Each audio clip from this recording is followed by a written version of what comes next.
ചേക്കിഴാർ സ്വാമിയുടെ പെരിയ പുരാണത്തിൽ അടുത്തതായി ആലേഖനം ചെയ്യുന്നത് ആനായ നായനാർ എന്ന സിദ്ധൻ്റെ കഥയാണ്. ചോഴനാട്ടിൻ്റെ വടക്ക് കിഴക്കായി കിടക്കുന്ന മേന്മഴ നാട് അങ്ങേറ്റം ഫലഭൂയിഷ്ടി നിറഞ്ഞ ഒരു പ്രദേശമായിരുന്നു. അവിടെയുള്ള തിരുമംഗലം എന്ന ഗ്രാമമായിരുന്നു ആനായർ സിദ്ധൻ്റെ ജന്മസ്ഥലം. ഇടയകുലജാതനായിരുന്നു അദ്ദേഹം. പുല്ലും വെള്ളവും നിഴൽ കൊടുക്കുന്ന മരങ്ങളും സമൃദ്ധിയായി ഉണ്ടായിരുന്നതുകൊണ്ട് പശുക്കളെ മേയ്ക്കുന്നതും അവയെ പാലനം ചെയ്ത് പാലും വെണ്ണയും വേണ്ടിടത്തോളം ഉണ്ടാക്കലുമായിരുന്നു ഇദ്ദേഹത്തിൻ്റെ പ്രധാനപ്പെട്ട ദൈനംദിന ജോലി. അതായത് കാലത്തെ തന്നെ ഈ പശുക്കളെ കൊണ്ട് അദ്ദേഹം കാട്ടിലേക്ക് പോകും, എന്നിട്ട് മേച്ച് തിരിച്ചു വരും. എന്നിട്ട് ഈ പശുക്കളിൽ നിന്ന് പാല് കറന്ന് അത് വെണ്ണയാക്കി പാലും വെണ്ണയും തൈരുമെല്ലാം വിൽക്കുന്ന ജോലിയായിരുന്നു ഈ ആനായ നായനാർ സിദ്ധന് ഉണ്ടായിരുന്നത്. അങ്ങനെ അദ്ദേഹം സമ്പൽ സമർത്ഥനായി തീർന്നു. അതോടൊപ്പം തന്നെ അങ്ങേറ്റം ശിവഭക്തനുമായിരുന്നു ആനായർ.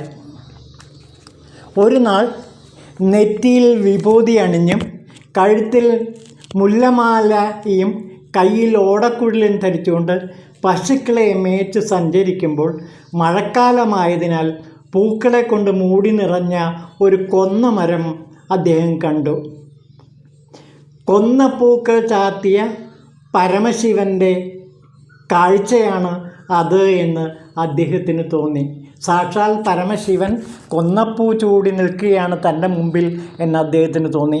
ഈ മനോഹരമായ ദൃശ്യം ചേക്കിഴാർ സ്വാമികൾ വർണ്ണിക്കുന്നത് ഇങ്ങനെയാണ്.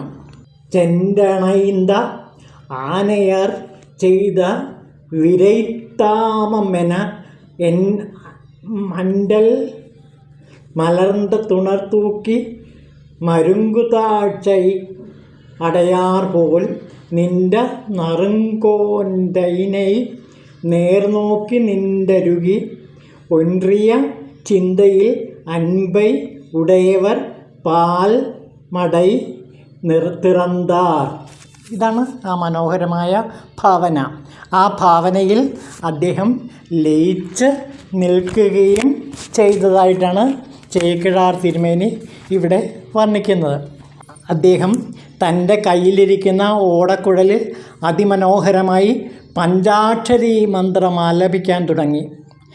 പതുക്കെ പതുക്കെ അത് തുടങ്ങി ഉച്ചസ്ഥായിയിലെത്തിയ ആ കളഗാനം കുയിലുകളെ ആനന്ദതുന്തിലരാക്കി. അതേപോലെ പരിസരമാകെ ആനന്ദഭരിതമായി മാറി. ഭാരതീപ്രസാദം ലഭിച്ച ആനായരുടെ വേണുഗാനം വിശ്വസൃഷ്ടികളെ മുഴുവനും ഭാവാവേശം കൊള്ളിച്ചു എന്നാണ് ചേക്കിഴാർ പറയുന്നത്. ദുർബലന്മാരും ശക്തിശാലികളും ആ മാന്ത്രിക വലയത്തിൽ വീണു. വന്യമൃഗങ്ങൾ പരസ്പരം വൈരം മറന്ന് ആ ഭക്തിധാര ആസ്വദിച്ചു. വായിൽ പുല്ലുമായി മാൻ കടുവയോട് ചേർന്ന് നിന്നു. ആനയും സിംഹവും അടുത്തടുത്ത് നിലകൊണ്ടു. പത്തി വിരിച്ച സർപ്പം മയിലിനെ ചാരി നിന്നു. പശുക്കൾ വായിൽ വച്ച പുല്ല് ചവയ്ക്കാൻ മറന്നു.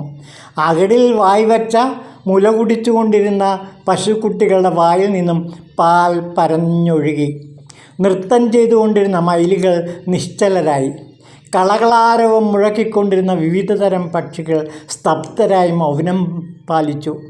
മലയിൽ നിന്നും താഴോട്ട് ദ്രുതഗതിയിൽ ഒഴുകിയിരുന്ന അരുവികൾ സ്തംഭിച്ചു നിന്നു.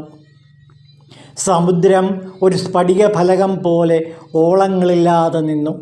പ്രകൃതിയിൽ വായുചലനം ഇല്ലാതായി. ആ ഗാന നിർച്ഛരി കേട്ട് ചരാചരങ്ങളെല്ലാം ഒരു ചുവർ ചിത്രം പോലെ നിന്നുപോയി.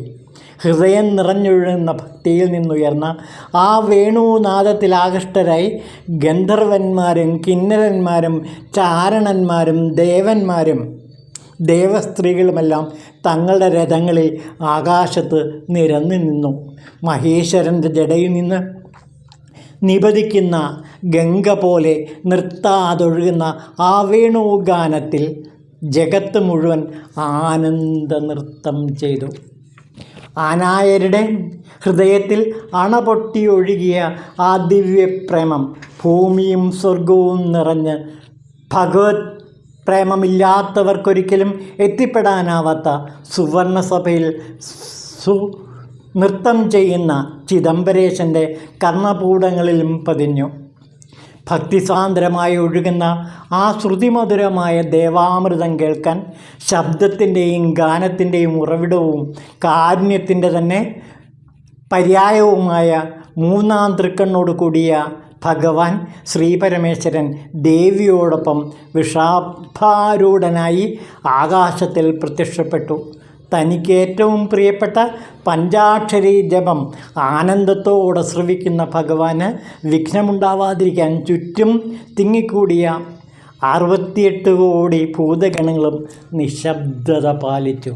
അപ്പോൾ ആ അതിഗംഭീരമായ വേണുഗാനത്തെക്കുറിച്ചിട്ടാണ് ഇവിടെ ചേക്കിഴാർ അതിഗംഭീരമായി വർണ്ണിക്കുന്നത്.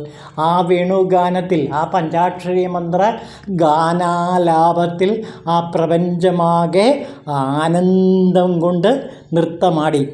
പിന്നീട് ഭഗവാൻ ആനായരോട് ഇങ്ങനെ അരുളി: ഇതേ രീതിയിൽ നീ എൻ്റെ കൂടെ വസിച്ച് എൻ്റെ ഭക്തന്മാർക്ക് നിൻ്റെ ദിവ്യഗാനധാര കൊണ്ട് ആനന്ദം നൽകുക. ദേവന്മാർ ആനായരുടെ ശിരസിൽ പുഷ്പവൃഷ്ടി ചെയ്തു. മഹർഷിമാർ വേദമന്ത്രങ്ങൾ ചൊല്ലി. ചരാചരങ്ങളെ മുഴുവൻ അമൃതധാരയിൽ മുക്കിക്കൊണ്ട് മുരളീഗാനം തുടർന്നു. ഭക്തനും ഭഗവാനും ചിദംബരത്തെ കനകസഭയ്ക്കുള്ളിൽ പ്രവേശിച്ചു. ആ ചിദംബരത്തെ കനകസഭയ്ക്കുള്ളിൽ നിന്ന് ഇപ്പോഴും നയനാരുടെ വേണുഗാനം മുഴങ്ങുന്നതായി നിപുണ ശ്രോത്രങ്ങൾക്ക് കേൾക്കാൻ കഴിയും. നയനാരുടെ ആ പഞ്ചാക്ഷരി മന്ത്ര വേണുനാദം ഇപ്പോഴും ചിദംബരത്തിലെ ആ മഹാസഭയിൽ മുഴങ്ങിക്കേൾക്കുന്നതായിട്ട് നമുക്ക് അവിടെ ചെന്നാൽ അനുഭവപ്പെടും. അത്രയ്ക്ക് ഉജ്ജ്വലമായ ആ സ്വർഗീയ മുഹൂർത്തം അനശ്വരമായി മാറി ഇന്നും ചിദംബരത്ത് ഈ വേണുഗാനം അലയടിച്ചുകൊണ്ടേയിരിക്കുന്നു. ഈ അത്ഭുത ദൃശ്യം കാണാൻ പലരും ചിദംബരത്ത് ഇപ്പോഴും പോകുന്നുണ്ട്. അവർക്ക് നയനാരുടെ ആ പഞ്ചാക്ഷരി മന്ത്ര ജപസാധന, ആ നാദ ഉപാസന ഇപ്പോഴും അനുഭവപ്പെടുന്നു. അങ്ങനെ നാദത്തിൽ കൂടി നാദാന്തത്തിൽ എത്തിച്ചേർന്ന നയനാരുടെ കഥയാണ് ഇവിടെ ചേക്കിഴാർ സ്വാമികൾ നമ്മളോട് പറയുന്നത്. അപ്പോൾ നാദത്തിൽ കൂടി നാദാന്തത്തിൽ എത്തിച്ചേരുക, അതാണ് ഇവിടെ നാം കാണുന്ന ഏറ്റവും വലിയ സവിശേഷത. നാദാന്തം, ആ നാദാന്തത്തിൽ എത്തിച്ചേരുന്ന ഒരു ധ്യാനയോഗിയുടെ ഒരു ഗാനനിർച്ഛരി പൊഴിച്ചുകൊണ്ട് ആ നാദധാരയിലൂടെ അലൗകികമായ ലോകത്തിലേക്ക്, ശിവലോകത്തിലേക്ക് എത്തിച്ചേരുകയും അവിടെ ശിവനായി തന്നെ വിലസുകയും ചെയ്യുന്ന, നിരന്തരം പഞ്ചാക്ഷരി മന്ത്രസാധന ചെയ്തുകൊണ്ടിരിക്കുന്ന ആ ചിൽസഭയിലെ നാദധാര നമുക്ക് കേൾക്കണമെങ്കിൽ ചിദംബരത്ത് ഇപ്പോഴും ചെന്നാൽ നമുക്കത് കേൾക്കാൻ കഴിയും. ഓം ശിവായ നമഃ.